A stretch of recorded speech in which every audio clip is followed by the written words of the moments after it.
حضرت سیدنا فاروق اعظم رضی اللہ تعالیٰ عنہ کی زندگی کے آخری ایام میں جب آپ پر حملہ کیا گیا تو ہر وقت جسم سے خون جاری رہتا، لیکن جب نماز کا وقت ہوتا اور انہیں بیدار کیا جاتا، اس شدید بیماری اور کمزوری کی حالت میں محترم احبہ غور کیجئے حضرت فاروق اعظم رضی اللہ تعالیٰ عنہ اس تکلیف میں کیا ارشاد فرماتے ہاں سنو، جو نماز کو ضائع کرتا ہے اس کا اسلام میں کوئی حصہ نہیں ہے، اور اسی حالت میں پھر نماز ادا کرتے۔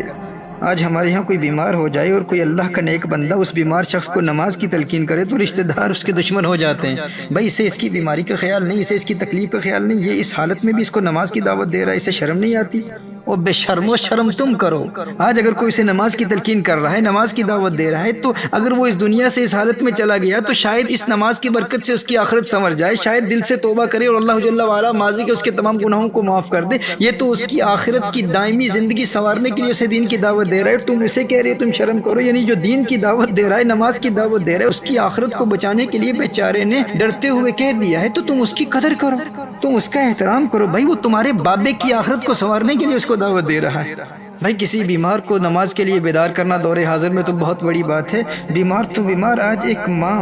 اپنے 4 سال کے بچے کو صبح کے وقت اسکول کے لیے بیدار کرنے میں کوئی تکلیف محسوس نہیں کرتی، لیکن 15-16 سال کے بچے کو فجر کے وقت جگانے کے عمل کو شدت پسندی اور ظلم سے تعبیر کرتی ہے کہ یہ ظلم ہو رہا ہے۔ بھائی یہ تھکا ہوا ہے بیچارہ، اس کی عمر ہی کیا ہے، ابھی چھوٹا بچہ ہے، لیکن وہ 4-5 سال کے ننھے بچے کو اسکول کے لیے بیدار کرنے میں کوئی تکلیف محسوس نہیں کرتا، کوئی اسے ظلم نہیں کہتا، کوئی ماں یہ نہیں کہتی کہ اس پر ظلم ہو رہا ہے، یہ کم سن بچہ ہے، کم عمر بچہ ہے، اس کو اس وقت بیدار نہ کرو، اس کو اس وقت تکلیف کیوں دے رہے، کوئی نہیں کہتا۔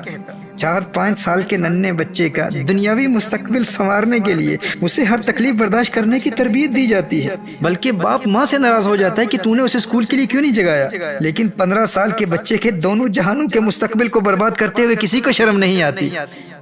اپنی ہی اولاد کو جہنم کی آگ میں جلنے سے بچانے کی نہ باپ کو پرواہ ہوتی ہے نہ ماں کو پرواہ ہوتی ہے، لیکن میرے دوستو پتہ اس وقت چلے گا جب قیامت کے روز یہی اولاد اپنے والدین کو گریبان سے پکڑ کر جہنم کی آگ میں دھکیل رہی ہوگی